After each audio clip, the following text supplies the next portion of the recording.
Welcome to the Slop Farm. Enjoy the video. You start by preparing your environment. Ensure Python 3, 8 or newer and at least 16 GB RAM because models can be memory heavy. Next, install core packages with pip.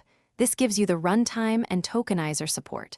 Once done, download the Llama model weights to a dedicated folder and verify the checksum to avoid corrupted files.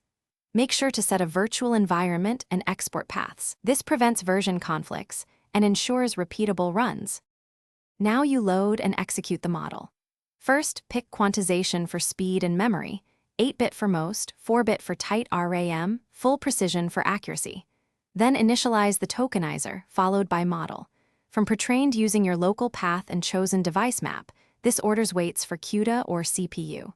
Once loaded, warm up with a short prompt to measure latency and judge output quality. If responses are truncated, increase context window or batch size. Those changes affect memory and throughput.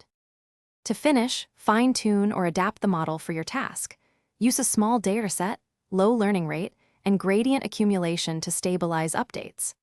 Once adapted, package the model behind an API using Fast API or Triton, and add batching plus authentication for production. Deploy to a GPU node or optimized CPU instance depending on latency needs. If you hit our memory errors, reduce batch size, switch to 4-bit quantization, or offload layers to CPU.